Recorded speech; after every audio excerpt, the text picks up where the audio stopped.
realmente, como ya hemos hecho en septiembre, con casos clínicos que son temas que generalmente nos atrapan más que las presentaciones teóricas.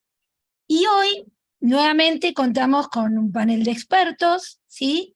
Vamos a presentar a la doctora María Laura Estrada. Ella es la jefa del área de serología del Centro de Estudios del doctor Estambulián. Es una persona con mucha experiencia en estudios serológicos y con la que trabajamos en equipo en forma intensa. Seguramente estoy contando muy poco de su currículum y le pido disculpas a María Laura, pero ya la van a disfrutar en las disquisiciones. Y también contamos con la doctora Liliana Vázquez. Ella es médica infectóloga, es la jefa del área de infectología neonatal y pediátrica del Sanatorio Finoquieto y de la Maternidad Suizo-Argentinas, y es secretaria de SLIPE. Muchas gracias nuevamente por acompañarnos. Muchas gracias. Vamos a... Buenas tardes. Bueno, acá realmente estamos con toda la energía para disfrutar estos casos clínicos que seguramente van a ser interesantes para todos.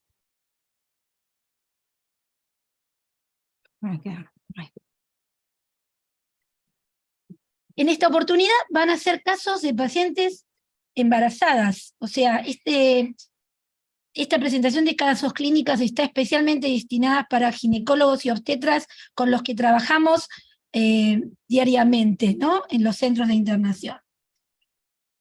El primer caso clínico con el que queremos compartir es un caso ambulatorio. Es una señora de 40 años de edad que cursa su primer embarazo y que es derivada a nuestro centro por su obstetra por serología positiva para toxoplasmosis. Ella está asintomática y en la consulta refiere que es la primera vez que se le realiza este estudio diagnóstico.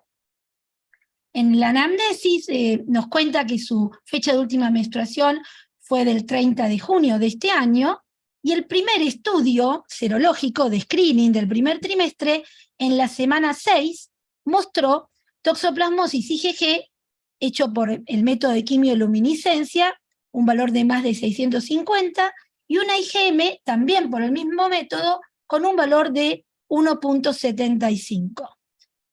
El resto de los estudios realizados del embarazo, HIV, hepatitis B, Chagas, BDRL, son negativos, y trae también un estudio de ecografía del primer trimestre normal, o sea, con estudios que no muestran ningún hallazgo patológico. Su obstetra, antes de derivarla, pidió en nuestro centro un estudio de test de avidez para complementar lo que él había recibido, y recibe un resultado de 0.125, y para la categorización de nuestro estudio en el laboratorio resulta como de baja avidez. En la consulta, el infectólogo que la evalúa solicita un resultado de IgM y le plantea a la paciente hacer una curva de anticuerpos mediante técnica de inmunofluorescencia, una curva de anticuerpos IgG, pidiendo que se conserve la primera muestra de suero realizada 5 días antes. Entonces la situación está clara: primer embarazo, la señora no se hizo estudios previamente, y aprovechando nuestro panel de expertos, les vamos a preguntar cómo interpretan los primeros resultados que trae la paciente, si interrogaría sobre antecedentes de contactos con mascotas, hábitos alimentarios, y si de pronto la paciente hubiera comentado que tenía estudios previos para toxoplasmosis, previo al embarazo, o a veces vienen señoras con segundo o tercer embarazo, si ustedes se los solicitarían. Mientras nos contestan, yo voy a volver a los resultados originales, porque, bueno, a veces la memoria no nos acompaña. Entonces, con la primera pregunta era cómo interpretábamos los resultados, ¿no? María Laura, acá vamos a, como hacemos cuando estamos en el consultorio y te llamamos, María Laura, ¿qué pensás de este estudio? ¿Qué pensás de este laboratorio? No por malicia, sino porque hay laboratorios generales y hay laboratorios especializados, ¿verdad? Sí. Bueno, en primer lugar, esa IgG es una IgG alta con un título, supongo que deben ser unidades internacionales, porque el método de quimioluminiscencia es un título alto, pero bueno, eso, la IgG sola no nos dice nada, ¿no? Y tiene un IgM que, si bien ahí no tenemos los valores de referencia, parece ser un resultado positivo bajo, ¿no? 1.75, el RP es un resultado positivo bajo, lo cual tampoco no nos estaría diciendo demasiado. En general, cuando se trata de infecciones recientes, los RP para las IgM tienen valores mucho más altos que de este caso clínico, ¿no? El test de avidez, respecto del test de avidez, si bien es una avidez baja, con ese valor de IgM tan bajito, no sé qué opinan las doctoras, pero yo, o sea, desde el punto de vista del laboratorio, nosotros siempre sugerimos, digamos, hacer una interpretación de los resultados, de la totalidad de los resultados, porque un test de avidez de baja avidez muchas veces no nos está dando demasiada información, porque hay pacientes que mantienen avideces bajas a lo largo del tiempo. O sea, no necesariamente un test de avidez nos esté indicando una infección reciente, ¿no? Con lo cual creo que la propuesta, bueno, de realizar la curva de anticuerpos no estaría mal, si bien los anticuerpos IgG ya tienen un valor bastante alto, no sé si podríamos realmente demostrar un aumento en el título, porque ya partimos de un valor de IgG alto, ¿no? Así que bueno, eso desde el punto de vista del laboratorio, lo que podemos aportar nosotros. El tema de valores de IgM bajo y de test de avidez de baja avidez que no siempre se relacionan con casos de infección aguda. Laura, ¿siempre se informa cuantitativa la IgM? La IgM, nosotros en el laboratorio le informamos cuantitativa con relación de positividad. No todos los laboratorios le informan positivo o negativo nada más, o reactivo o no reactivo. Pero bueno, nosotros consideramos que los valores de relaciones de positividad con los correspondientes valores de referencia aclarados en el informe ayudan al infectólogo a tomar las decisiones posteriores, ¿no? En cuanto a lo que se le va a solicitar y demás.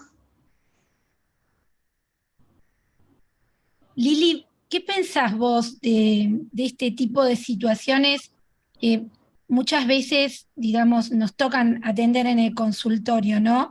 Esta posibilidad de tener esa muestra de suero tan precoz guardada para poder hacer una curva de IgG, porque lo que dice Laura es importante, quizás si uno correlaciona ese resultado del ELISA o de quimioluminiscencia con el IFI, pero si nosotros tenemos una primera muestra de suero muy precoz, antes de la semana 10, y la segunda nos da el mismo resultado, ¿te acordás cuánto tiempo Sí, recurrimos a las muestras, no? sí, sí, pero yo digo, uno cuando ve un paciente y analiza toda la historia, establece una hipótesis.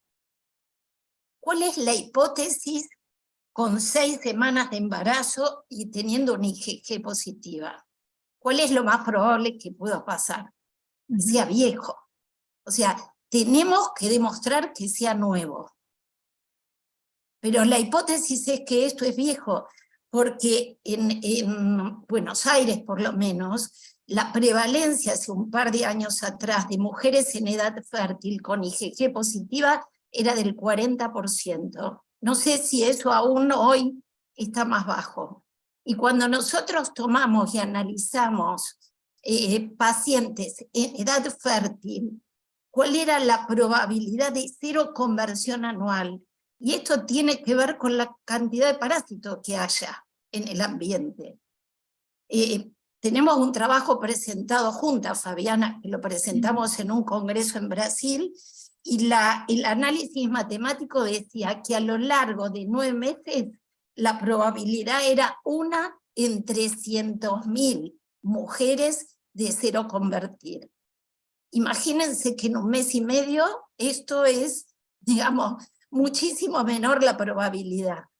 Entonces la hipótesis inicial es que esto es viejo, tenemos que demostrarlo. Y tenemos todas las posibilidades porque tenemos un suero de las 6 semanas. Y ustedes recuerdan que la curva de ascenso de las IgG para toxo es bastante estable. Hay enfermedades que son bastante erráticas. En toxo la curva de ascenso es bastante estable y aproximadamente se llega al cutoff, al nivel estable de anticuerpos, después de las 8-10 semanas. Por eso hay un aforismo que dice que si nosotros tenemos una primer muestra de suero antes de las 10 semanas de embarazo, y tomamos una segunda muestra como mínimo 2 o 3 semanas idealmente después, y esto cuantificamos los anticuerpos por inmunofluorescencia y los comparamos, si tenemos una curva estable, esta fue previa al embarazo. Esto fue históricamente así, y el gold estándar para definirlo era el estudio de muestras pareadas por inmunofluorescencia, hasta que apareció el test de avidez, que nos ayudó mucho, porque el test de avidez, cuando da alta avidez, es altamente predictivo de infección previa. Y en esta situación, que yo creo, digamos, correcto pedir el test de avidez, porque la verdad que uno puede con un solo estudio podrá ahí tener la respuesta. Si acá el test de avidez era alto, a nadie le importa la IgM que sea positiva, ni el valor de IgG que tenga, esto es previo al embarazo. Pero teniendo un test de avidez negativo hay que, digamos, emplear otra técnica y el estudio de elección, más porque la señora está de 6 semanas, pero aún aunque no haya guardado el laboratorio la muestra, porque la verdad es que no todos los laboratorios lo guardan, siempre que nosotros tengamos una paciente que queremos estudiar con un embarazo de menos de 10 semanas, podemos pedir nuevamente una muestra y podemos pedir nuevamente la primera muestra para compararla con la segunda muestra, por lo menos 2 semanas después de la primera. Pero si yo tengo que decirte algo así, sin ver más nada, aunque tenga la IgM positiva y el test de avidez de baja avidez, digamos, la presunción es que esto es previo al embarazo, pero por supuesto hay que confirmarlo. Bueno, resulta que en función de lo que dijeron, algunas cosas siempre resulta escaso el tiempo, entonces nos corren de atrás, y la señora tuvo una IgM en el laboratorio, digamos, de referencia, también de 2, o sea, un valor, como dijo Laura, un valor bajo, no es el valor que habitualmente vemos en infecciones agudas. Y esta señora resulta que tenía planeado un viaje con toda la familia, estaba por ir de viaje, y este tema de los intervalos, cuando hacemos las curvas de anticuerpos, recordar, como dijo Lili, la curva es una curva estable, pero necesitamos más o menos 14 días de intervalo. Y esta señora se iba a los 13 días de la primera muestra, ¿no? Entonces, ¿qué hacemos? Le decimos que se saque cuando vuelva, se iba 3-4 semanas. ¿Le indicamos tratamiento empírico a esta señora porque viene con este resultado de la IgM positiva y de la avidez baja?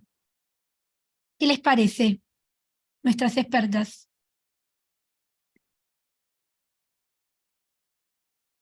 La verdad que nosotros le dijimos a la señora que se sacara antes de irse, aunque fuera día 13, porque no se, iba a volver después 3 semanas, y lo de la curva que comentó Lili es exacto. Esto está escrito en por los primeros expertos que han descrito las técnicas diagnósticas, ¿no? Y por supuesto no le indicamos tratamiento empírico porque no teníamos herramientas para interpretar claramente que ella estaba con una infección aguda. Mientras estaba de viaje recibimos los resultados del laboratorio y los títulos de IgG fueron estables, uno en 16.000, un poco lo que había predicho la doctora Estrada, que iban a ser títulos altos, pero estables, con una primera muestra muy precoz en el embarazo. Y la IgM también se hizo una curva para complementar todo, y también dio nuevamente un valor absoluto bajo. La señora estaba de viaje, pero evidentemente estaba pensando en su situación con el embarazo, nos llamó, le explicamos que en principio no había riesgos para interpretar los resultados como de infección aguda, y se le propuso una consulta presencial al regreso. Entonces, frente a estos resultados, si bien algunas cosas ya se anticiparon, ¿qué opinan de estas conductas propuestas? ¿Les parece que igual hubiera que haber indicado antiparasitario a esta señora, ya que no estaban todos los datos claramente completos? ¿Le solicitarían otros estudios para confirmar el diagnóstico?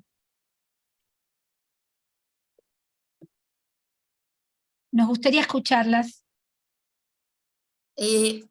Yo no, la verdad no solicitaría nada más. Me parece que si las IgG están estables, porque puede ser, digamos, que ya tenía títulos muy altos cuando empezamos. Así que si esto fuera reciente,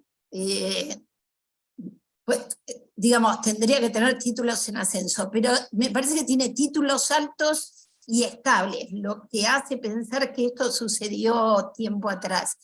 Y la IgM, como decía María Laura, que también es un marcador importante, en este caso por ahí está bueno repetirle la IgM si uno no puede esperar esas 2 semanas para hacer una curva como sería útil con IgG, ve que las IgM tampoco aumentaron. Así que yo no haría nada más. Pero creo que otra posibilidad, porque esto, la verdad que las pacientes embarazadas son pacientes muy particulares, ¿no? Nosotros vivimos pacientes sanas que por un análisis se le dice que tiene algo que puede afectar la salud de su hijo, y digamos, tenemos que sobrellevar la espera de los estudios, que por ahí no están de un día para el otro, y contener también a la paciente y a su familia.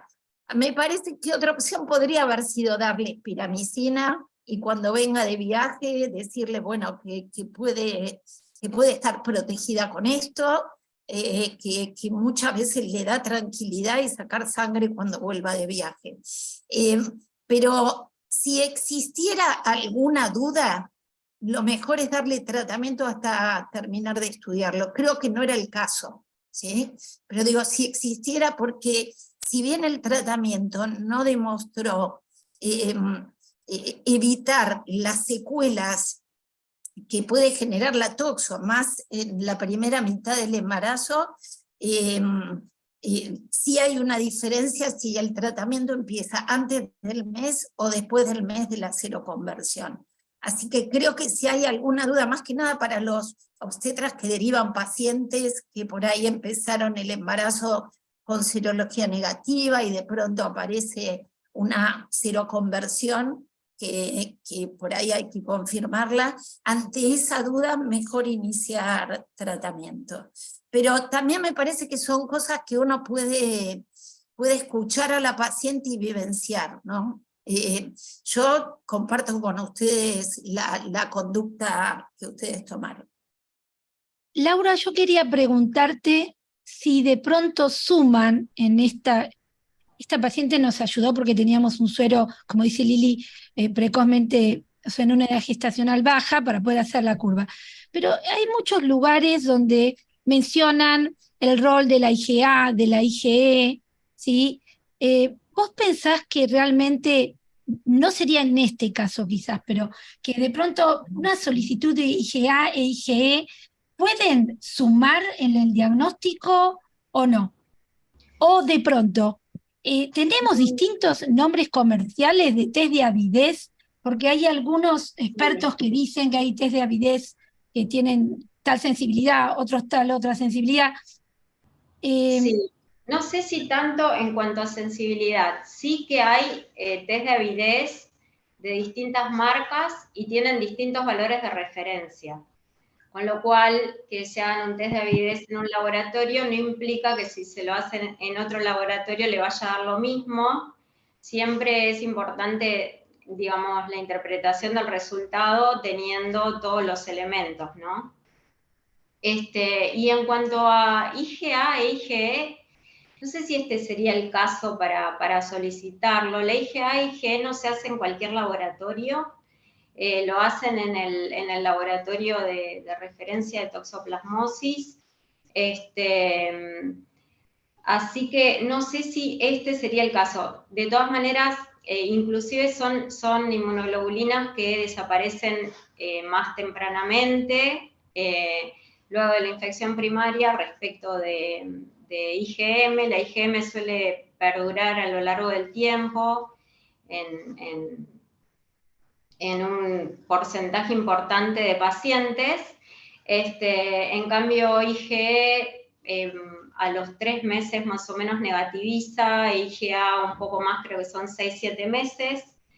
De todas maneras, me parece que con lo que se le solicitó a esta paciente, creo que como dijo la doctora Vázquez, sería suficiente desde el punto de vista del laboratorio. No sé si habría algo más para hacerle en el laboratorio. Ya curva de IgG a este punto no creo que aporte mucho más, por ahí sacarle una tercera muestra, como solemos hacer a veces cuando nos queda alguna duda con algún paciente, pero ya esta paciente con esas IgG tan altas ya mucho más no podríamos aportar nosotros desde el laboratorio. Así que me parece que hasta ahí está bien lo que se hizo. Muy bien, muchas gracias. Acá yo un poco puse un recordatorio de lo que es lo que decía antes la doctora Vázquez con respecto al ascenso de la IgG, que es como bastante matemático. No sé, ¿es así, Laura? Que es bastante matemático con Toxo, que a las 8 semanas, 8 o 10 semanas tenemos el pico. ¿Ven la curva verde? ¿Sí? Y esto está interesante porque está relacionando lo que pasa con la avidez en una infección reciente, 3-4 meses, o en la tardía, o sea, una infección de, digamos, de más de 6-4 meses, donde el anticuerpo madura y esta prueba que iba a traer un gráfico, pero para no prolongarlo más, a través de una sustancia química que es la urea, se disocia. Si el anticuerpo es realmente muy joven, no se puede disociar. Si el anticuerpo es muy viejo, se disocia y ahí viene el tema de la alta avidez. Ahora, la IgM, y este es un artículo, uno de los autores de este artículo es el doctor Peirón. Lili sabe que yo tengo mucha admiración por este experto francés. Fíjense en este gráfico donde ellos hicieron muchas determinaciones de IgM y cómo de pronto han durado hasta 36 meses el valor de IgM positiva. ¿Y cuántas veces vemos a pacientes en consultorio nerviosas por la IgM positiva cuando eso no está relacionado sí, que en con realidad una infección aguda? creo que es lo importante de este caso, ¿no? Que no es IgM positiva, test de avidez bajo, es una infección. Es la interpretación que acompaña de todo el panel. Todo el panel, eso es importantísimo, ¿no? Y bueno, la señora, como de pronto llegó de viaje, había un familiar médico, fue a ver a otra infectóloga. Les cuento esto como nota de color, pero fue real. Y se hizo análisis en otro laboratorio no especializado, tuvo un IgG también positivo, un IgM cualitativa positiva, una avidez de baja avidez, y esa colega le indicó medicación y ella, como dijo antes Liliana, estaba tan angustiada, empezó a tomarla. pero vino a la consulta con el primer centro donde se la había derivado, y en la consulta se le explicó cómo se interpretaban los estudios, que realmente no teníamos herramientas, se le dieron ejemplos, se trató de contactar a la otra colega, y finalmente nos ayudó mucho su obstetra, que le pidió que por favor, digamos, confiara en las indicaciones del primer centro. Nosotros, en lo que es la infectología perinatal, tratamos de ser objetivos, pero muchas veces tenemos discordancias con colegas, y lo que más nos ayuda de estas 3 preguntas que estoy haciendo acá es el rol del equipo de serología en la evaluación de las embarazadas, con serología positiva para toxoplasmosis y para otras infecciones del grupo TORCH, ¿no? Porque realmente el hablar con la persona que hace el estudio muchas veces nos da la llave para entender el caso clínico. Y a veces incluso nos dicen, pero no tenía estudios hechos en otro lugar, porque tiene que ver eso con la edad gestacional, como dijo antes Liliana, en la que por primera vez tiene un estudio, ¿no?, positivo. Así que realmente Laura sabe que la hostigamos, pero sabemos que la tranquilidad que nos da la persona experta en la interpretación, porque el que nos interesa es nuestro paciente, es inevaluable. Realmente, para el infectólogo, poder hablar directamente con quien procesa la muestra, ya sea de serología como de biología molecular, es una herramienta inevaluable. ¿Sí? Bueno, ahí corté un poquito sus comentarios, pero ¿cómo terminó la consulta? Le hicimos una carta a esta embarazada, para su obstetra de cabecera, para el neonatología, porque los neonatólogos también reciben de pronto el caso clínico y muchas veces leen los análisis, pero cuando hay una carta que explica toda la interpretación, ahí nos encontramos en otra situación, ¿no? Uno es muy ambicioso cuando presenta los casos clínicos, y yo sé que esto va a quedar, por suerte, para los colegas que tengan más intereses, para ver que realmente toda la situación, las inquietudes y los desafíos que nos llevan a la interpretación de la serología en la embarazada son muchísimos, y bueno, quizás esto que estamos dejando acá, para no prolongar la discusión del caso, les sean útiles, pero es, como dijo recién Débora, uno recurre a más de un test diagnóstico para llegar al diagnóstico preciso, ¿no? Y bueno, acá ven como para muchos autores también, la avidez es un recurso, como dijo Liliana, pero no termina de cerrar todo, y contarles lo que antes se comentó. Hay pacientes que toda su vida fértil van a tener baja avidez, y este es un trabajo que está publicado recientemente, en el 2015, donde se estudiaron un número de embarazadas alto, también lo hicieron otros autores, y se demostró incluso que la avidez quedaba no detectable por muchos meses y hasta periodos prolongados de hasta años. Entonces, hay toda una situación inmunológica en la cual a veces el test de avidez no nos puede ayudar. Si la avidez es alta, sin duda se correlaciona con infección previa, pero si no, resulta complejo. Estos son los algoritmos que nosotros realmente nos parece tan importante cuando uno tiene estas pacientes desafiantes, ir a consultarlos, quedan online, y si en algún momento necesitan, los hablamos, porque estamos para trabajar en equipo.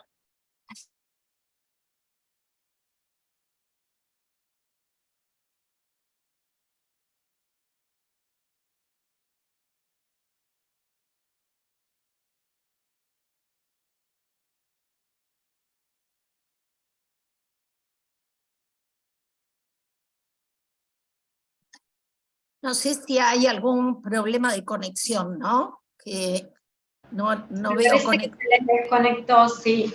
Me parece que se desconectó de alguna manera. A nosotros, vos me escuchás, María Laura, así que creo que nos escuchamos, ¿no? De este algoritmo, Sabine y Feldman es una prueba de referencia, pero no la hacemos, ¿no? No. Sabine Feldman, por ahora, también lo hacen en el centro de referencia.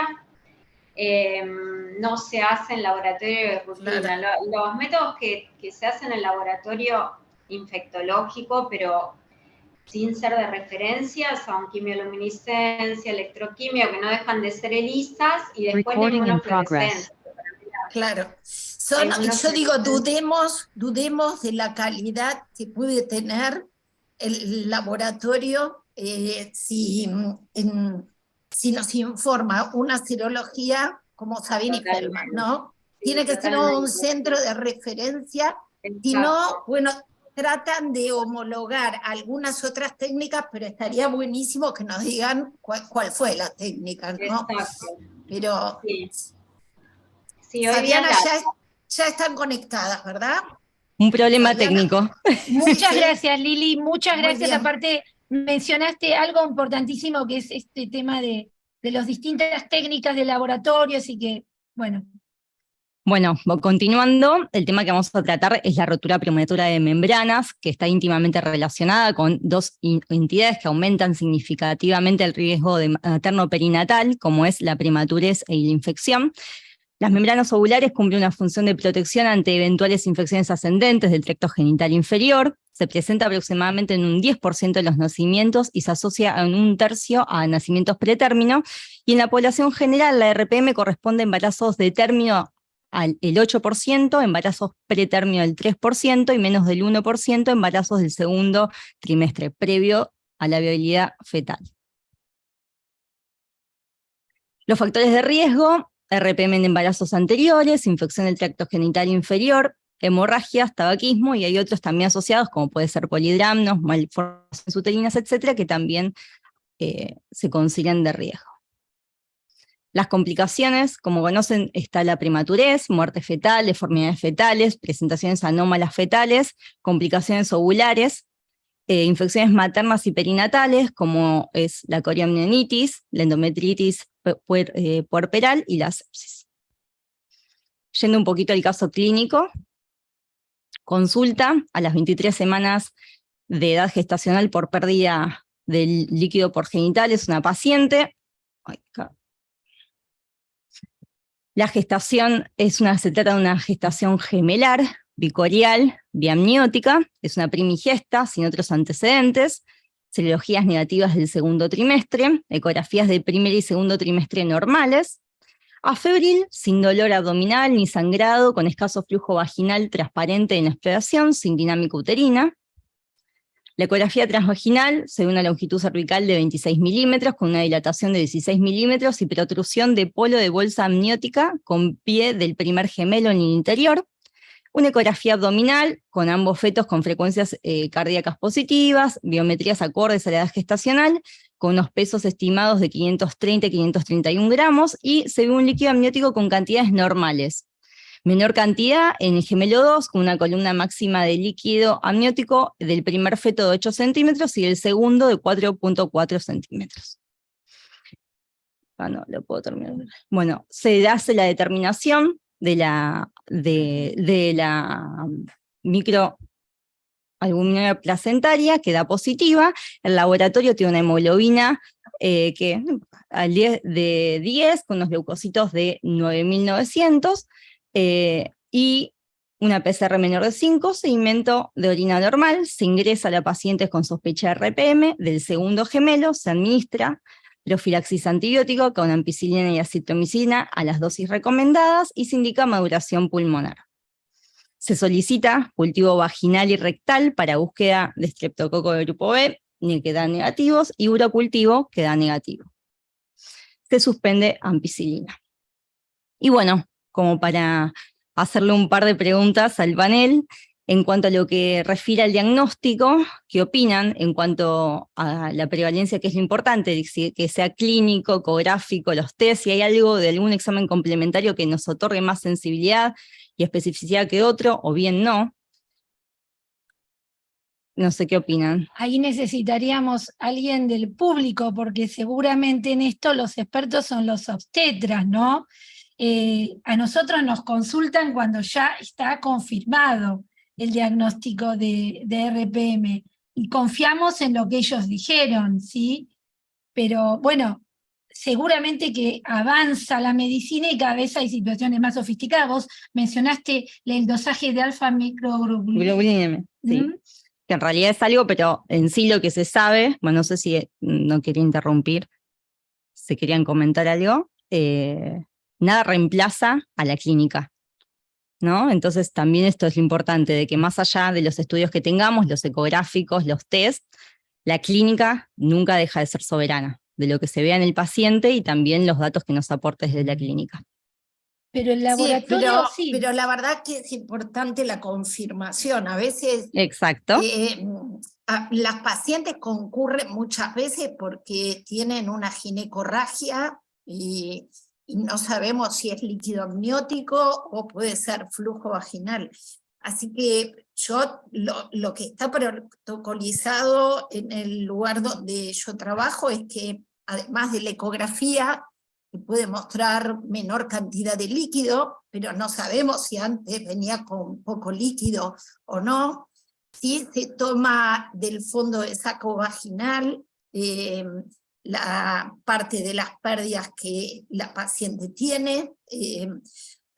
Poniendo el espéculo pueden ver si sale del cuello uterino, pero se le hace, y esto se le puede hacer en cualquier lugar, que es un test de cristalización, donde se hace una visualización directa en el microscopio y se ven estas hojas de lecho, o se vuelve azul el papel de nitracina que se coloca. Y después hay una prueba que cuando el diagnóstico es dudoso, se hace una prueba que ahora no me acuerdo el nombre del test.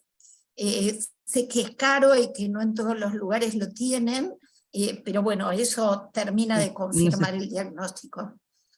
No sé si es lo que vos dijiste, yo lo... Sí. Sí. Es la microglobulina. Ok. Y con eso, bueno, la paciente entra, como vos decías, en maduración pulmonar, si tiene más de 24 o menos de 34, por lo general semanas de edad gestacional. Nosotros colocamos ampicilina endovenosa porque no sabemos si está colonizado o no por estreptococo, y un macrólido o acitromicina por los estudios que muestran asociar antibióticos para clamidia, micoplasma, sin saber si los tiene o no, aumentan el periodo de latencia. Entonces, de acitromicina es lo más fácil, por eso es lo que más usamos. Es 1 gramo la dosis total. Se puede dar en un día 1 gramo o en 2 días consecutivos 500 cada 24. Estamos muy acostumbrados a hacer 500 cada 24 porque tiene mejor tolerancia gastrointestinal, pero pudiéramos darlo todo en un día. Ampicilina endovenosa, como vos dijiste, la primera dosis al doble de la dosis, la segunda dosis a las 4 horas, para, si está colonizada, descolonizarla rápidamente, y a las 4 horas, si se produjera el parto, disminuir el riesgo de sepsis neonatal.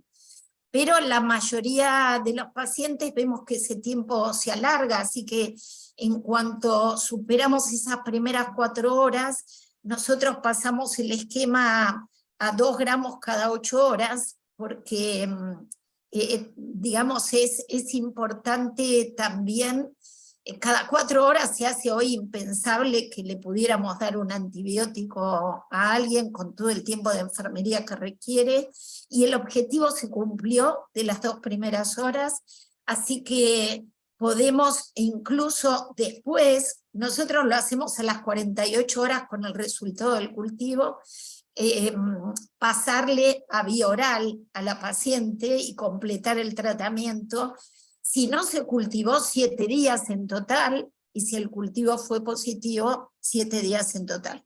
Pero no más de 7 días, y recordar que lo único que estamos tratando es al estreptococo, ¿sí? Ningún antibiótico mostró aumentar, que no sean los macrólidos, aumentar el periodo de latencia ni evitar una coriomionitis. Por eso hay que ser también muy prolijo de no tactar a la paciente. Se hizo el tacto de entrada, que fue el diagnóstico, y es el tacto si hay algún cambio clínico.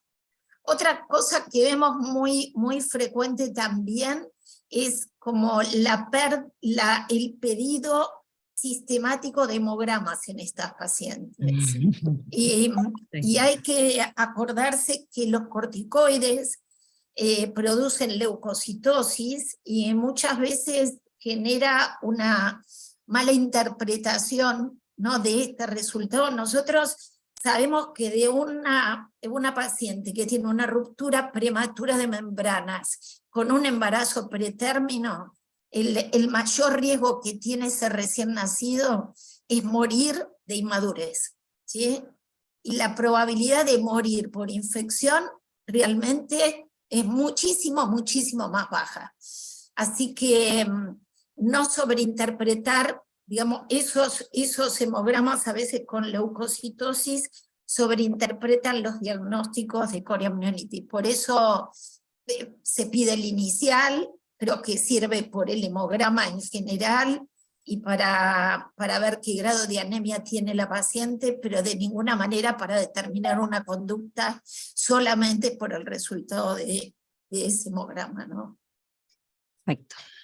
Laura, yo sé que te voy a sacar de tu tema serológico, pero vos sabés que todo lo que decía Lili en relación a RPM y prevención para el estrepto grupo B, ¿no?, y para el micoplasma de clamidia, pero vos nos podrías decir algo, porque en general se toma la muestra, ¿viste?, para la pesquisa del estreptococo grupo B, pero ¿hay alguna recomendación en especial?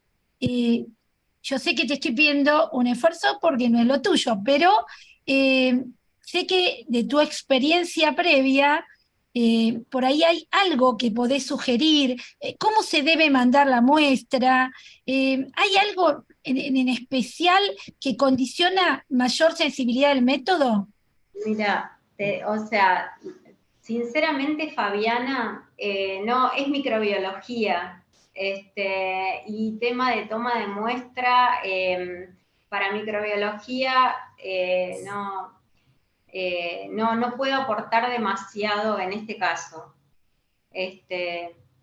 Pero yo puedo comentar algo que nos enseñaron ustedes. Tranquila, Laura, tranquila, no importa. Porque, Laura, seguro vos recordás que los medios de cultivo para poder aislar el estreptococo no se pueden cultivar como cualquier otra muestra, porque la flora vaginal es polimicrobiana, y si nosotros no le pedimos al laboratorio que lo que queremos es ver si está colonizado o no por estreptococo, no va a poder usar esos medios de cultivo selectivos que tienen antibióticos para matar los bacilos negativos, que también es flora predominante vaginal, y no se va a poder expresar y ver el estrepto grupo B, ¿no? Así que con esos hisopos que se toman, que tiene que ser vaginal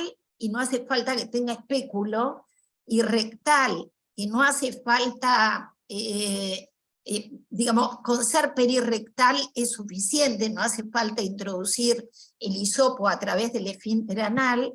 Sí tenemos que poner en la orden búsqueda de estreptococo beta hemolítico del grupo B, como cuando tomamos una muestra para gonococo, digamos, porque se utilizan medios selectivos de cultivo, y es importante que podamos orientar a los microbiólogos, ¿no?, para el aislamiento. Y el urocultivo, Lili, en estas señoras que vienen angustiadas, que le ponen los apósitos estériles, todo, antes del antibiótico, ¿realmente vos, en tu experiencia, considerás que es importante que se tome? Se toma porque está descrito que infecciones urinarias pueden generar una amenaza de parto pretérmino. Pero nosotros lo que estamos haciendo, tomando un urocultivo en una paciente que no tiene fiebre, ni tiene disuria, es buscar la bacteriuria asintomática. La verdad es que si está bien, como le pedimos serología, si no tiene pedido su urocultivo, alguna vez en el embarazo para la búsqueda de bacteriuria, o si es una paciente diabética o con infecciones urinarias recurrentes, o con obstrucción de la vía urinaria o alteración anatómica, por ahí esas pacientes sí es más importante incluir el urocultivo, pero para que no le pase nada más, no porque vaya a modificar algo de todo esto, pero lo podemos tomar también después del antibiótico, porque la verdad que hay muy pocas probabilidades que la ampicilina le cure una infección urinaria, a menos que tenga un enterococo o un estreptogrupo B, y la citromicina tampoco seguramente va a tener efecto. Así que sí se la pediría como parte de la evaluación general, pero no demoraría ninguna de las cosas que hay que hacer, ¿no? Última pregunta, antes de seguir con el caso, que deben estar todos muy interesados, porque realmente ese es un embarazo muy precoz, gemelar. Si la Y señora con dos se hizo- bolsas, Fabi, con dos Y bolsas. con dos bolsas, Como sí. bolsa. Si la señora se había hecho las serologías en la semana 14 y ahora viene semana 23, Sí. ¿está justificado? O sea, que nosotros repitamos, aunque sea el panel que hacemos de serologías, me refiero a relación a enfermedades de transmisión sexual, ¿no? VDRL, HIV, hepatitis B, serología de toxo y Sí. CMV, porque si nacen sus bebés, nos van a interesar bien conocer sus serologías de torcho.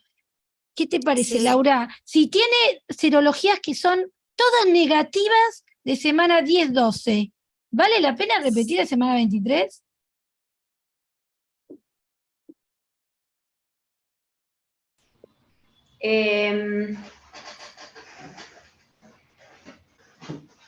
De 10-12 a semana 23 pasaron 10 semanas.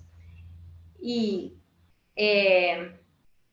no sé, Sí. no estaría mal pedirlas. Sí. O sea, porque 10 semanas son, o sea, hay que ver qué pasó en el medio, ¿no? Exacto. Claro. Aparte, mira, los neonatólogos tienen orden que si no tiene del último mes del embarazo pedido VIH, lo Sí. tienen que pedir, Sí. porque eso va a condicionar el cuidado del bebé. Y si era toxo negativo, fíjate que en Francia también hay mucho toxo dando vuelta, pero le piden una vez por mes. Entonces yo creo que antes del nacimiento sería buenísimo repetir Sí. toxo, HIV y VDRL, que seguro le van a hacer como a sí, cualquier seguro. puérpera, ¿no? Pero también para nosotros, los infectólogos, cuando vamos y acompañamos como parte del seguimiento en este equipo donde está el obstetra y el neonatólogo, nosotros por lo general nos focalizamos en tres cosas. Primero, por supuesto que le hayan colocado el antibiótico hasta descartar la ampicilina y la citromicina, hasta descartar que no esté colonizada por estreptogrupo B.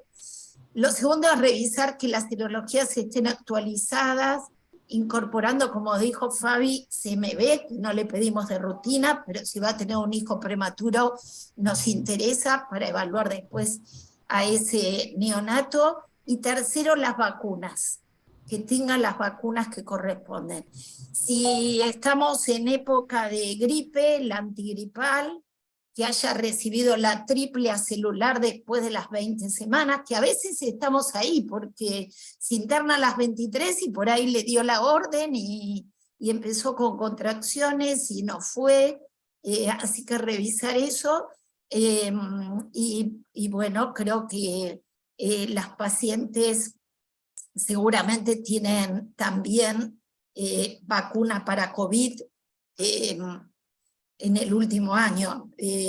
Todavía no salió la recomendación de incluirla en cada embarazo, pero bueno, en eso hay un montón de trabajo. Pero por ahora sí ver la triple celular, y si estamos en otoño, invierno, que también tenga la antigripal.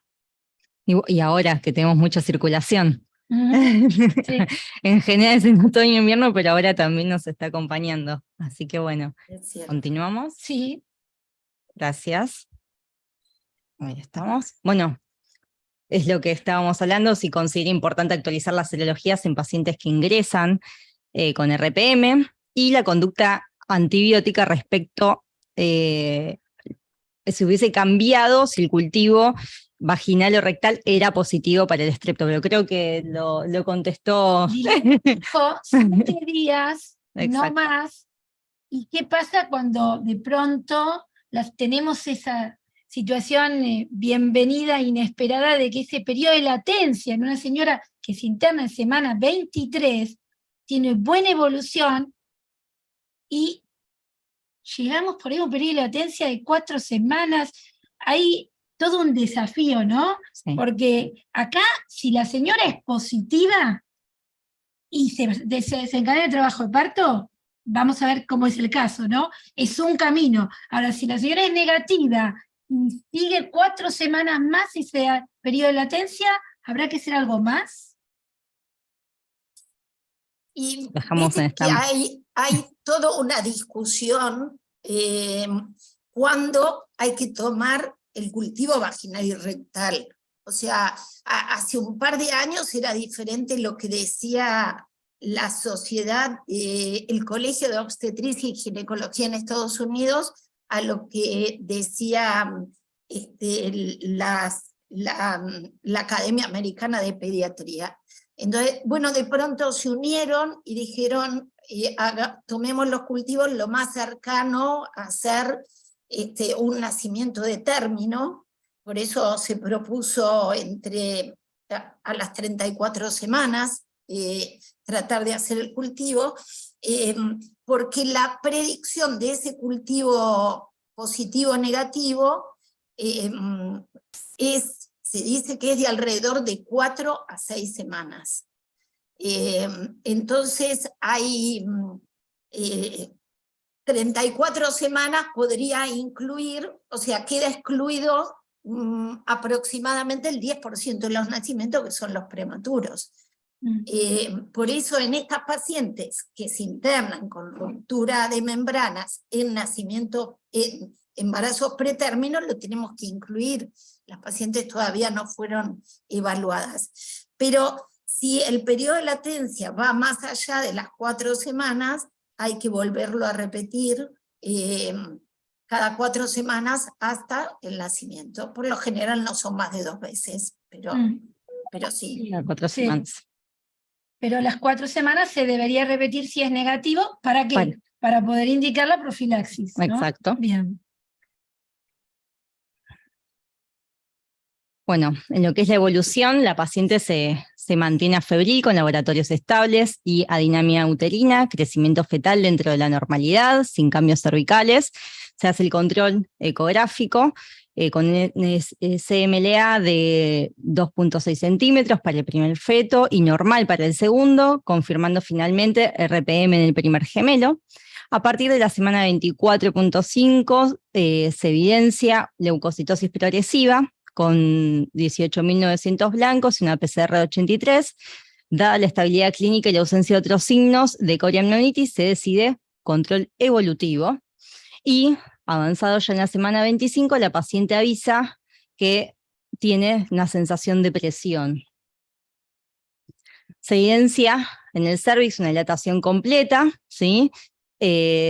con polo cefálico de tercer plano de Hodge, se indica antibiótico terapia, en este caso piperacilina tazobactam, se asiste al parto espontáneo de una niña de 685 gramos con un Apgar 8, 9, 10, y luego se desarrolla el parto vaginal del segundo gemelo, otra niña, de 805 gramos con un Apgar 5, 9, 10. La paciente tenía un SGD negativo. ¿Por qué se indicó antibiótico terapia nuevamente? ¿Qué opinan en este caso? Yo creo que habría que por ahí decir, Débora, ¿no? Esto es un caso real. Esto sí, es sí, en sí, este sí. centro se decidió. Después de Exacto. un periodo de latencia, más o menos, ¿fueron cuántos días?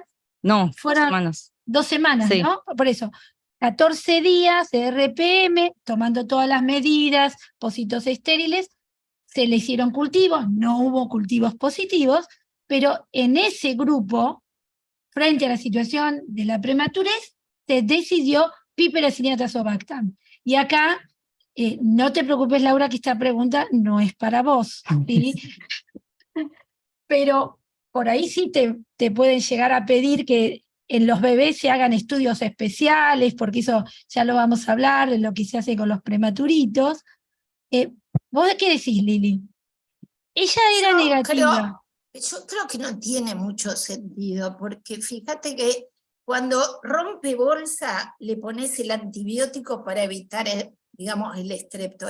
Es cierto que no es 100% la sensibilidad, pero si la señora tiene corioamnionitis después, se le pone el tratamiento para la corioamnionitis, o sea, si uno sospecha y lo que desencadena el parto es una corioamnionitis, cosa que tiene altas chances, tiene un embarazo gemelar, tiene bolsa rota, en un embarazo de 25 semanas, cuanto más precoz es la ruptura de membrana, más el riesgo de tener una corioamnionitis. O sea, yo no le pondría otra vez para estrepto grupo B, porque es negativo, pero en cuanto la paciente presenta signos clínicos que nos hacen sospechar una corioamnionitis, donde la mayor parte de las veces es el comienzo de dinámica uterina, que teniendo bolsa rota nadie va a uteroinhibir, más estando madurada, por ahí lo intentan en las primeras 48 horas después de la ruptura hasta completar la maduración,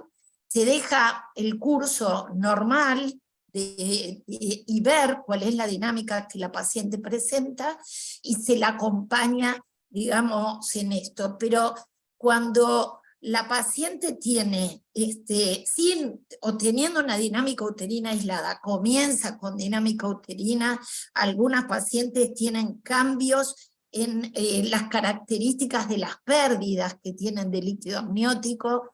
Sería raro que presente fiebre como manifestación sin acompañarse de nada más, pero así está descrito. La verdad que lo que vemos habitualmente es que estaba en ese periodo de latencia y empieza súbitamente así con dinámica uterina o un sangrado, dinámica, y digamos, ahí creo que tiene que empezar con antibióticos. Un esquema puede ser piperacilina tazobactam digamos, la ventaja de la monoterapia. A mí me gustaría evitar los betalactámicos. Nosotros, la verdad que estamos mucho más habituados a indicar clindamicina más una dosis de aminoglucósido, que se puede usar gentamicina o amicacina.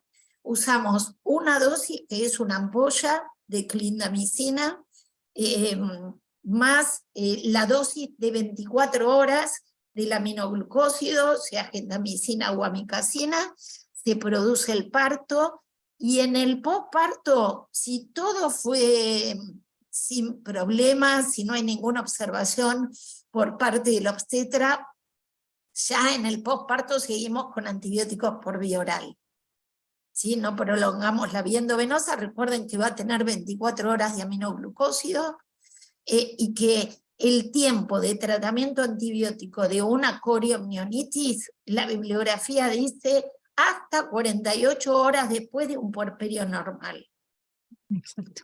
Así que, y eso lo puede hacer por vía oral, es una paciente que ya el útero está evacuado, la placenta ya no está ahí, entonces estamos en una etapa de consolidación del tratamiento. No es necesario prolongar la vía endovenosa. ¿Sí? Por supuesto, todo resultó bien. Como dijo Liliana, para reforzar esto, porque bueno, por suerte tenemos un auditorio que nos acompaña, y la situación de una RPM en un bebé en una edad gestacional tan baja y con un periodo de latencia de 14 días, aún tomando todas las precauciones, si la mujer empieza con síntomas y uno tendría que tratar de no sobrediagnosticar la coriomionitis, ¿no? Pero si empieza a haber dolor en el hipogastrio y se agrega taquicardia, bueno, empieza a haber algunos de esos famosos 5 pilares para el diagnóstico de coriomionitis, uno tiene que acompañar ese proceso de nacimiento con el antibiótico y quizás también hacer algún cultivo, porque si la señora está febril, a veces se omiten algunos estudios microbiológicos que después son útiles para los bebés, ¿sí? Porque sin duda la muestra que se tome del canal vaginal no va a ser representativa. Entonces, por ahí la señora sumó a estos síntomas que comentó recién Débora, fiebre o descompensación hemodinámica, hacer un hemocultivo no va a sobrar. Nosotros por ahí, como infectólogos, somos demasiado fanáticos de este método microbiológico, pero es porque costo-beneficio ayuda al paciente, ¿no? Muy bien. Bueno, la indicación de repetir hisopado vaginal y rectal, que ya lo comentamos. Bueno, y la evolución materna, que fue favorable, con un único pico febril de 38,4 el tercer día, sin foco infeccioso aparente, un cultivo microbiológico de la placenta que dio como resultado una pseudomonas aeruginosa, y un estudio anatomopatológico que confirmó una coriamnionitis aguda. Continuó tratamiento con piperacilina tazobactam hasta 48 horas a febril, y la paciente fue dada de alta al 8º día sin otra intercurrencia. En cuanto a lo que fue la evolución de los neonatos, en el primer gemelar, a las 48 horas de vida, aparecieron lesiones subjetivas cutáneas de ectima gangrenoso, con un cultivo de lesión positivo para pseudomonas también, con resto de los cultivos de hemocultivo, urocultivo y líquido cefalorraquídeo negativo. Continuó con buena evolución con tratamiento con piperacilina tazobactam, requirió ARM, se extubó al tercer día y se instauró BNI. Hemodinámicamente estable, sin soporte vasoactivo, y se mantuvo estable durante el resto de la internación, con un alta que fue dada a los 89 días de vida y un peso de 2 kilos 260. El segundo gemelar presentó distensión abdominal, aumento del número de apneas al 4º día de vida, con requerimiento de ARM. La RX abdominal se vio un neumoperitoneo con perforación intestinal única, sin impresión de NEC, se colocó un drenaje peritoneal 10 días con resolución del cuadro. Un episodio similar 4 días más, con clínicamente que fue subjetivo de NEC, se indicó tratamiento con meropenem. Los hemocultivos arrojaron que fueron positivos para un estafilococo coagulasa negativo, se amplió cobertura con vancomicina y también fue dado de alta a los 89 días de vida en conjunto con su hermana, con un peso de 2 kilos 180. Esto es el mundo real, ¿sí? Es el mundo real, como comentamos, es un caso real, uno puede o no compartir, pero acá yo quiero un poco que Liliana nos ayude, porque cuando vienen estos cultivos de placenta o de secreciones vaginales tomadas en intracirugía, en una señora que por ahí tomó medicación, ¿no? Con estas RPM, y también quiero que haga un comentario con respecto a si coriomionitis aguda desde el punto de vista anatomopatológico siempre es igual a algo infeccioso.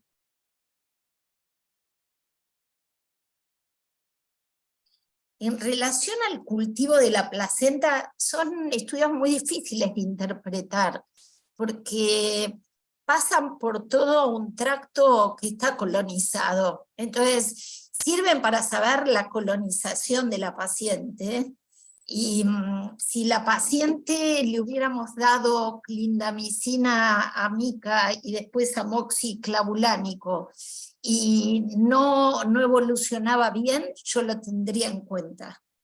Pero muchas veces, como esto es parte de la flora general de la paciente, habiendo evacuado el útero, digamos, ya eso tiene, digamos, el 80% de curación, ¿no? Yo creo que, no sé, ¿qué le colocaron ustedes? Pipertazo antes, ¿no? ¿Tenía? El caso tenía cubierto, claro, tenía cubierto las pseudomonas, pero por ahí sería interesante saber si uno no la cubría, ¿no? Si también la señora evolucionaba bien.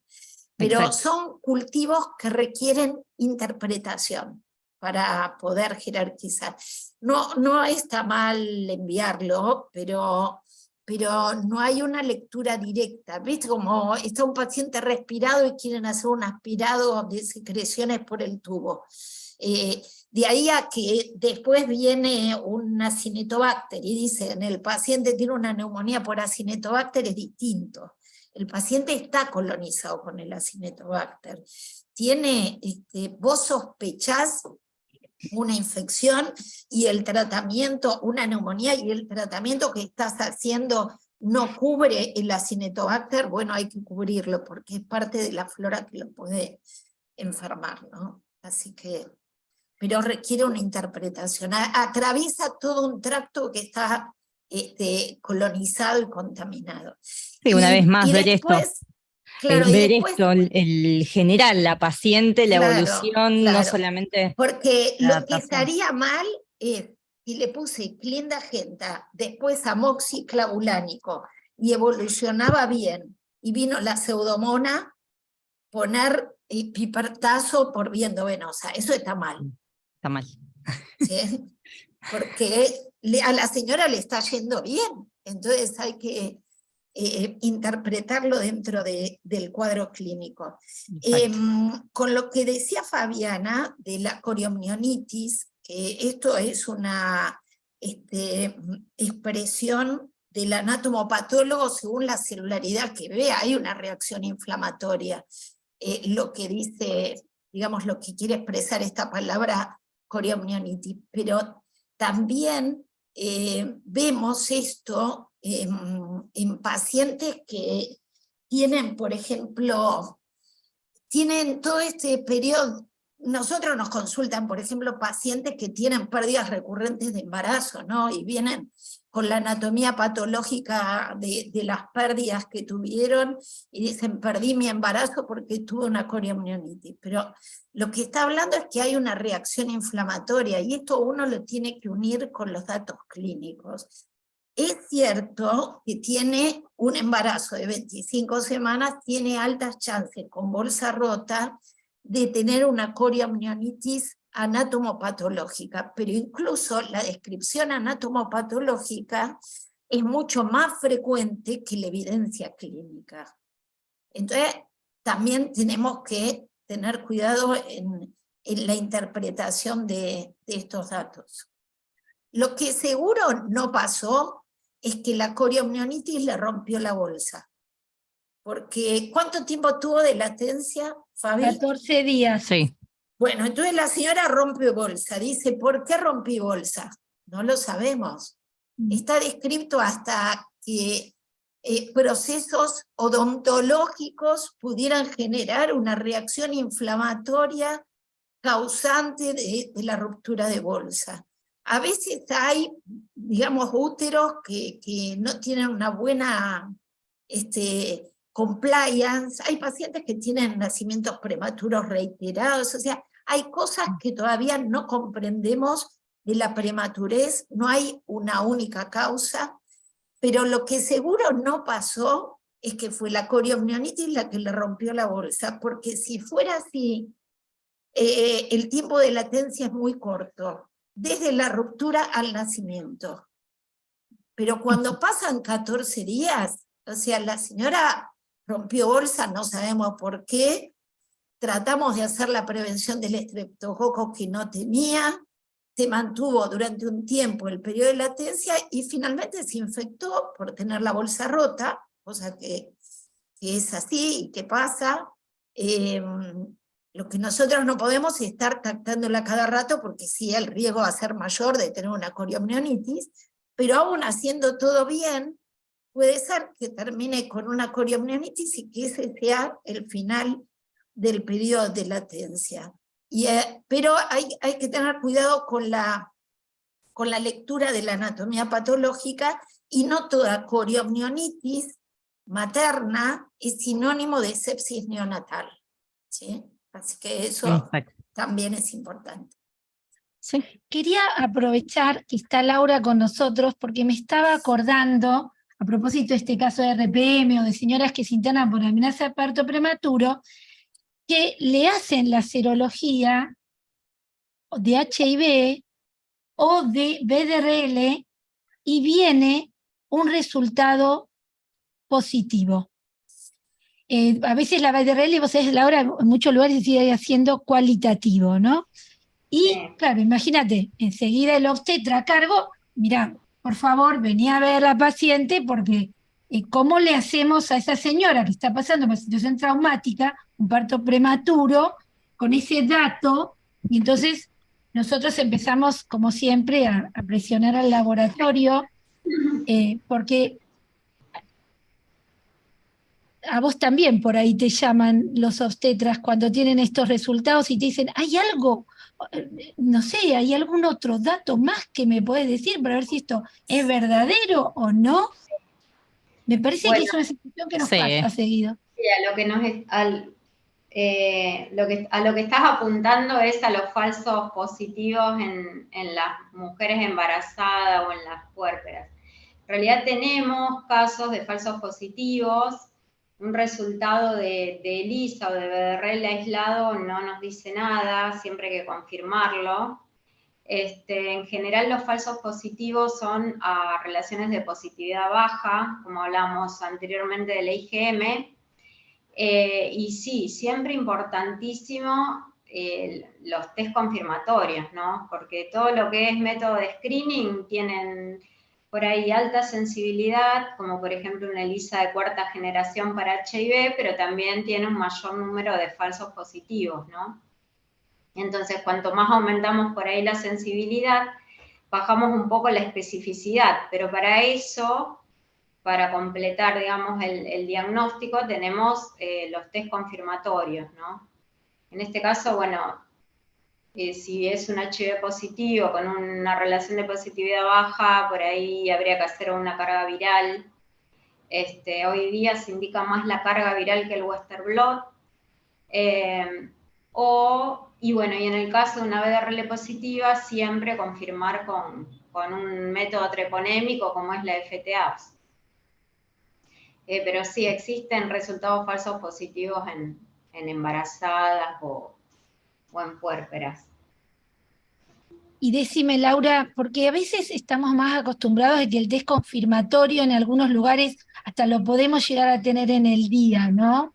En algunos lugares que tienen maternidad, entonces le decimos al neonatólogo, a los obstetra, espere, vamos a tener el completo para no intranquilizar ni angustiarlos más. Y a veces es más complejo con el tema del HIV, pero en general vos nos decís carga viral, ¿viste? Que hay algunos términos que a nosotros como infectólogos, ¿y cuánto en promedio demoraría el resultado de una carga viral? Como para decir no sé si un problema, pero la carga viral en realidad se hace en otro tipo de muestra que no es suero, que sí es la muestra que se utiliza para el screening, ¿no? De HIV, que es el ELISA. De todas maneras, a nosotros muchas veces nos llaman como para que les salvemos las papas, digamos, y se puede procesar en suero, pero la muestra es plasma. Y nosotros, en realidad en el laboratorio, se procesan de un día para el otro, o como mucho 48 horas están los resultados de una carga viral. Y bueno, y en el caso de la FT-APS es lo mismo, ¿no? En 48 horas aproximadamente podemos tener el resultado. Pero bueno, en realidad no son determinaciones que nosotros tomemos como urgencia, sino en casos particulares, como bueno, este sería un caso por ahí, ¿no? Pero no son determinaciones que nosotros consideremos de urgencia. Siempre hablando del contexto, obviamente. Exacto, el Exacto. contexto que acá son una señora internada, una situación de parto inminente, ¿no? Sí. Pero bueno, es muy importante lo que decís de lo que en promedio tardarían los resultados y de cómo uno cuando interacciona con el laboratorio a veces se logra que se adelanten, ¿no? Es así. Sí, sí, sí. Estamos un poquito Sobre- con los tiempos y contentos con el auditorio que nos acompaña. No sé, Débora, ¿tenemos alguna pregunta que también podamos compartir con nuestro panel de expertos? Ahí justo nos están escribiendo. Ahí, mira. Sí, tenemos una colega de un centro de referencia del laboratorio de toxoplasmosis y nos está diciendo que le parecen muy útiles estas reuniones. Debe ser una amiga además, ¿no?, que nos dice esto, y porque realmente lo rico que es compartir casos reales, incluso acá ella nos está haciendo un comentario que en la experiencia de ellos, el complementar las determinaciones de IgA y IgE, ellos lo hacen y tienen realmente buenos resultados, por supuesto teniendo también con los datos de la edad gestacional de la paciente, ¿no es cierto?, puede llegar a sumar en manos de personas que saben, digamos, interpretar los resultados. Así que muchas gracias por el comentario Con el de aporte. de Vanessa, que muchas veces también con ella intercambiamos y compartimos pacientes. Muy bien.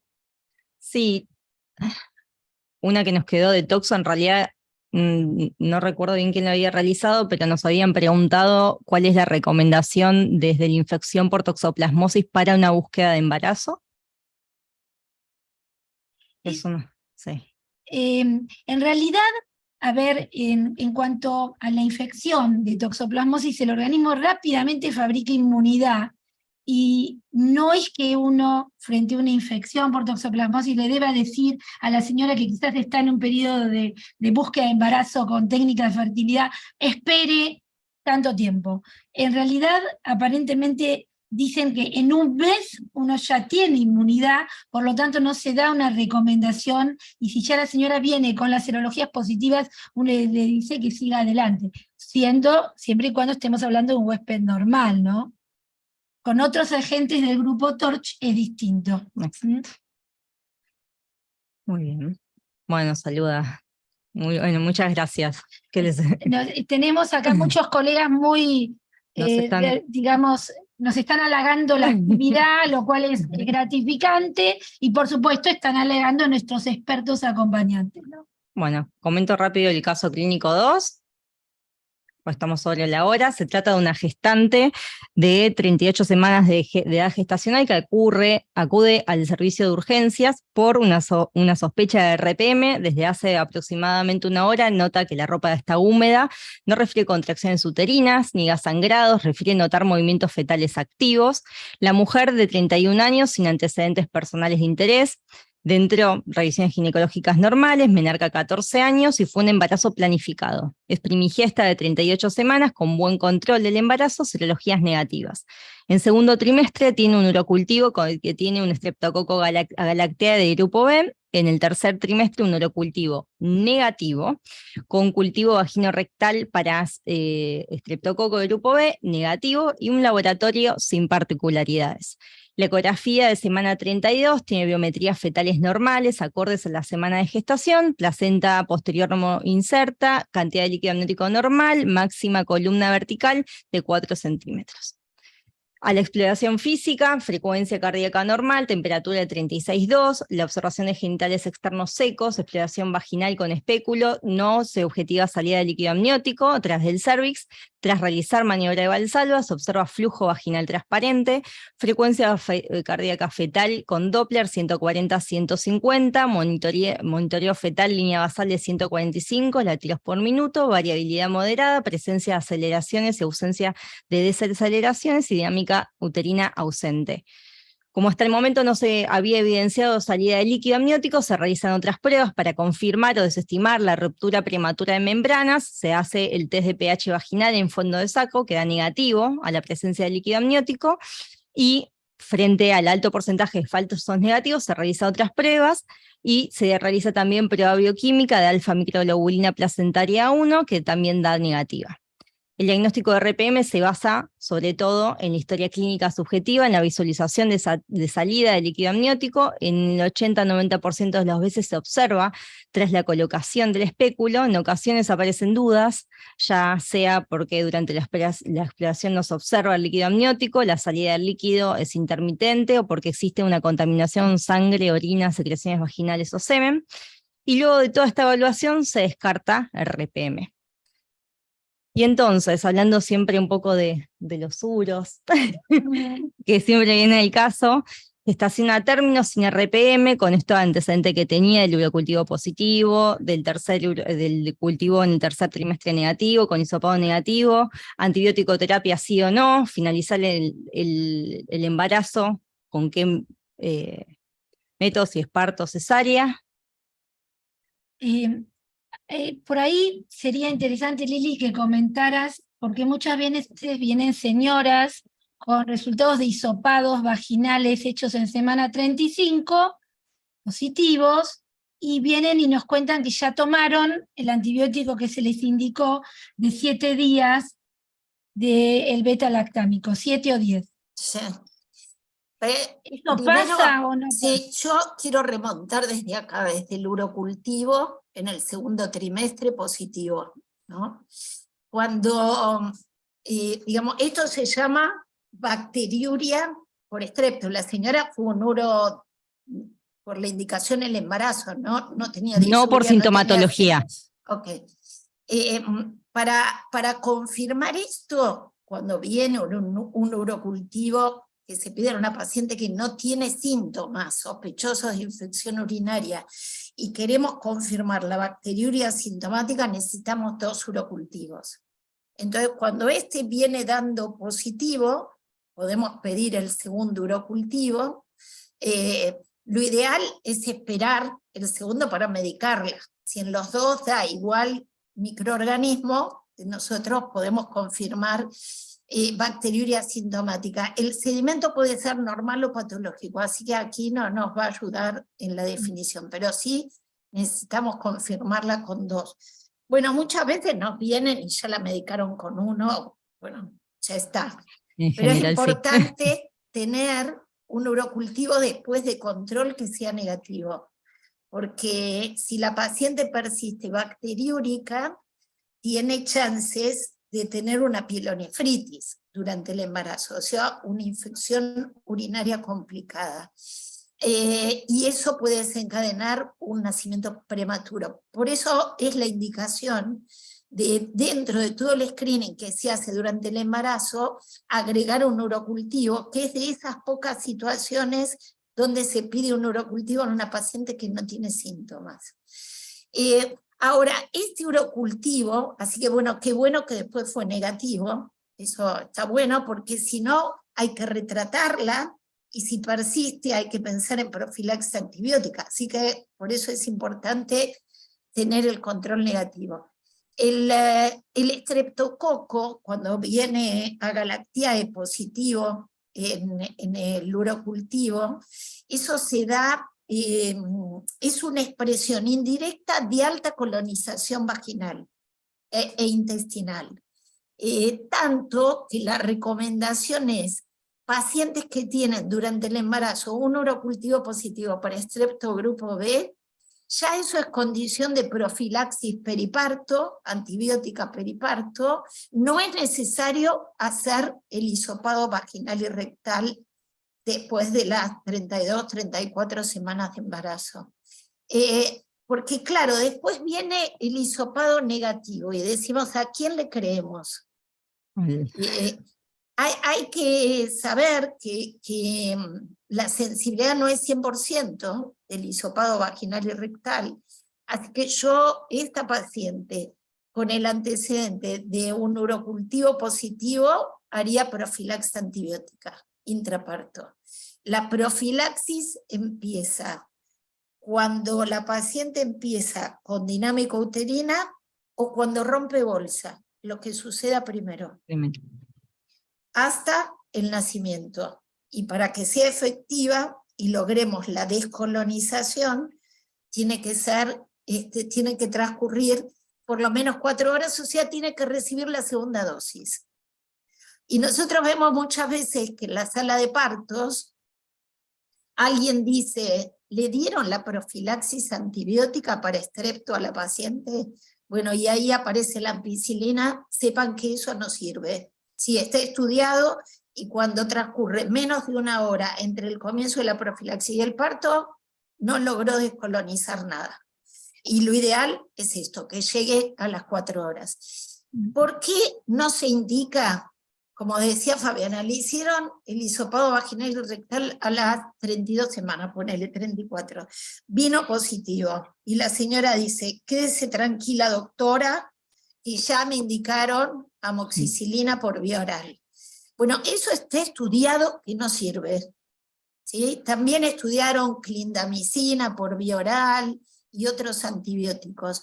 Porque el efecto de curar una infección, ¿sí? Darle el antibiótico que es sensible por antibiograma, tiene alta, digamos, chance de que logre curar la infección. Pero lograr descolonizar a un paciente es otra cosa. No, o sea, bueno, alguna gente mayor como yo se debe de acordar que antes para las meningitis se usaba ampicilina cloranfenicol. La meningitis se curaba, supongamos, pero habría que agregarle rifampicina para descolonizarlo. Tenemos infecciones por estáfilo recurrente. Le damos la medicación para el estáfilo, sea METI-S o METI-R, y el paciente sigue colonizado. Entonces, barrer de la superficie de las mucosas o de la piel un germen, no basta con darle el antibiótico que es sensible. Entonces, la ampicilina endovenosa logra, por tiempos cortos, controlar la colonización. Y ese es el objetivo de empezarla en el momento que uno la necesita. Cuando rompe bolsa o cuando comienza con el trabajo de parto. Altas concentraciones en sangre ahí son capaces en corto tiempo de descolonizar. Pero la paciente se puede recolonizar otra vez. Entonces no sirve hacerlo antes, hay que hacerlo, digamos, para ese momento que es el que nosotros necesitamos. Sí, esto es muy importante, aparte hay guías muy claras del CDC que se fueron actualizando a lo largo de los años y dicen que es candidata a recibir profilaxis para estreptococo grupo B en el trabajo de parto la mujer colonizada, la mujer que tuvo infección urinaria durante el embarazo y aquella señora que haya tenido un niño previo con infección por estreptococo grupo B. Esas son las 3 categorías claras a las que se suman después las situaciones de partos prematuros, donde no se estudió. Pero bueno, esto no es una recomendación que tenga algunos adeptos, no, es una recomendación formal y debe ser considerada. Así que creo que tenemos que agradecer a todos, especialmente a nuestro panel de expertos, a todos los participantes por acompañarnos, y encima que nos hemos excedido en el tiempo nuevamente, y pensamos que prontamente nos volveremos a encontrar con más casos de la vida real, desafiantes, y que seguramente eso nos va a ayudar a seguir creciendo profesionalmente, ¿no? Porque uno no concibe la medicina sin esto que es el intercambio y el trabajo en equipo. Así que bueno, muchas gracias, buenas tardes. Y la charla va a quedar, porque hay muchas preguntas, la pueden después ver en YouTube. ¿Sí? Bueno, gracias. Yo les quería agradecer la invitación también y agradecer a todos los que también participaron. Gracias. Muchas gracias. Sí, lo mismo digo, gracias por la invitación, Fabiana. No, estamos muy contentos de haber contado con expertas como ustedes, ¿sí? porque sin duda enriquecen y que la gente tenga oportunidad de escuchar